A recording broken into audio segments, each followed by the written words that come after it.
तो नमस्ते बच्चों, let's revise Maharashtra board science 1 standard 9 chapter number 1 laws of motion. Quickly revise करेंगे इसको. Laws of motion. So before that we'll revise basic concept motion. What do you mean by motion?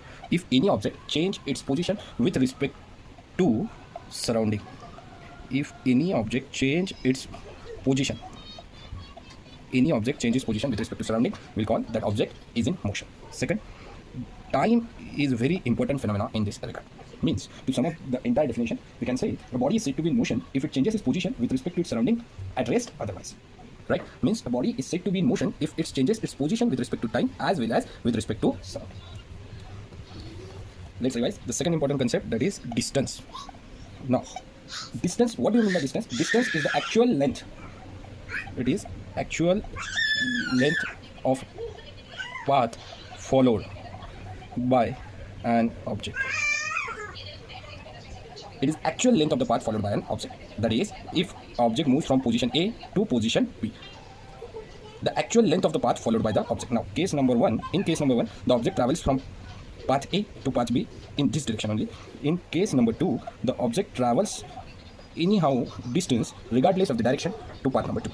In both these cases, case number 1 followed direction. Hence, distance in this case will be called as displacement.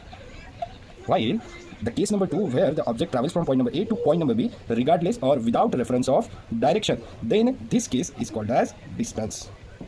Means, to sum up the entire concept, it is actually the actual length of the path followed by an object. Units of distance. Distance is nothing but the length of the actual path followed by the body between the 2 points. That is, it is the distance between the 2 points A and B regardless of the direction. Right? There are 2 units. SI unit of distance is meter, while CGS unit of distance is centimeter. Understood? So, distance is nothing but length of the actual path followed by the body between the 2 points, and SI unit of distance is meter, while CGS unit is centimeter. Now, let's jump to the 2 important properties, or let's jump to the 2 important quantities of physics. That is scalar quantity, and the second is vector quantities. Now, what do you mean by scalar quantities, and what do you mean by vector quantities? The quantities which required only magnitude. The quantities which require only magnitude are called as scalar quantities, while the quantities which require both, number 1, magnitude, number 2, direction. The quantities which require both magnitude as well as direction are called as vector quantities, while the quantities which require only magnitude are called scalar quantities. So, in this case, distance, which is not dependent on direction, will be a scalar quantity, and on the other hand, displacement, which is totally dependent on direction, is a vector quantity. Understood? To sum up the entire concept, there are 2 quantities of physics, scalar quantities and vector quantities. The quantities which require only magnitude for their specification or abbreviation, that will be called as scalar quantities, for example, distance. While the quantities which require both magnitude as well as direction will be called as vector quantities, and displacement is one of the example because displacement requires direction. Now, displacement. We have already seen that is displacement itself a vector quantity. Means it is totally dependent on both direction as well as magnitude. Means displacement is nothing but, definition of displacement, it is nothing but shortest distance. It is nothing but shortest distance from initial point to final point following direction. This is one of the most important keyword, displacement. Why? It is a vector quantity, and SI and CGS unit are same as that of distance. Means displacement is itself a vector quantity. Displacement requires both direction as well as magnitude. Now, the definition of displacement is, it is the shortest distance from initial point, that is your starting point, to your final point, that is your ending point or terminal point. But it should follow specific direction. Now, let's jump to one more interesting concept, that is speed. Speed is equal to distance upon time.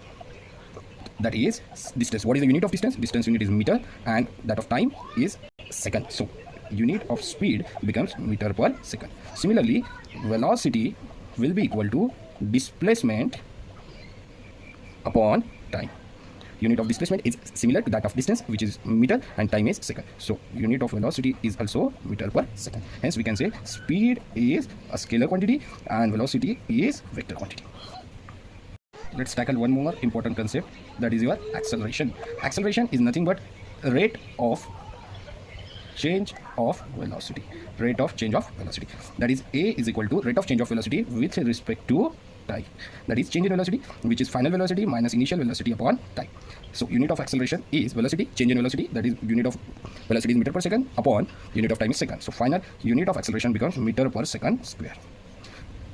Let's revise the concept. Acceleration is nothing but rate of change of velocity with respect to time. That is, acceleration is equal to change in velocity, that is v minus u upon t.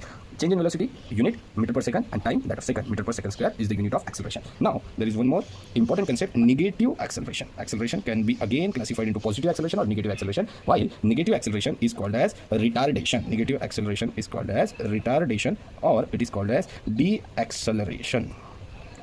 Clear? Quickly revise three kinematical equation of motion.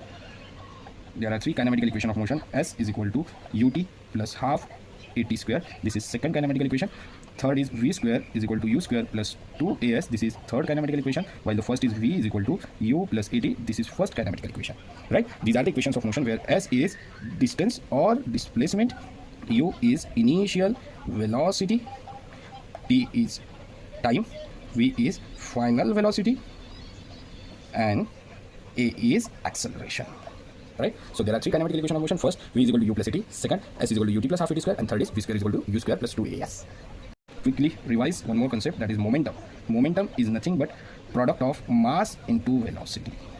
That is, unit of momentum. Momentum is denoted by p, while angular momentum is denoted by l. Mass kilogram, velocity is meter per second. So unit of momentum is kilogram meter per second. So momentum can be defined as product of mass and velocity. It is also a vector quantity because it is totally dependent on velocity, and velocity itself a particular vector quantity. There are two units of momentum, kilogram meter per second, or this is SI, and the CGS unit will be gram meter का हो जाएगा centimetre second. Understood? So momentum is the product of mass into velocity, linear momentum and angular momentum. Linear momentum is denoted by p, angular is denoted by l. Kilogram meter per second, mass kilogram, velocity meter per second. There are two units. SI unit is kilogram meter per second, and CGS is gram meter per centimeter per second. And since it is totally dependent on velocity, it is a vector quantity.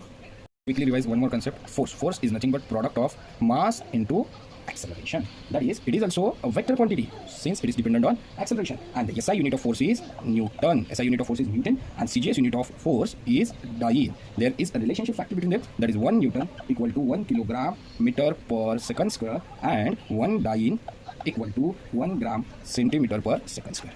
That is, force is nothing but product of mass into acceleration. As it is totally dependent on acceleration, it is a vector quantity. There are two units of force, Newton and Dyne. 1 Newton equal to 1 kilogram meter per second square, and 1 Dyne equal to 1 gram centimeter per second square.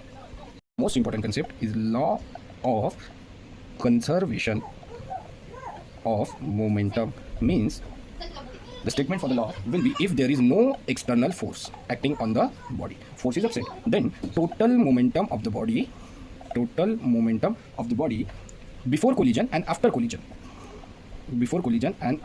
is exactly same. That means it remains constant. So what will be the statement for law of conservation of momentum? If there is no force acting on the body, total momentum of the body before collision and after collision is always constant. So in this case, we can conserve the momentum. We can write total momentum before collision is exactly equal to total momentum after collision.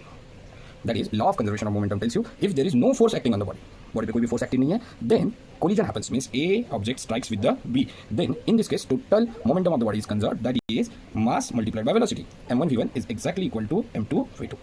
Momentum before collision is exactly equal to momentum after collision. So law of conservation of momentum tells you that if there is no force acting on the body, then total momentum of the body is always conserved, that is momentum before collision is exactly equal to momentum after collision. In this way, momentum is always constant. Thank you. Please like, share and subscribe my channel for better updates, and please follow Zadar Sir Coaching Institute. Thank you.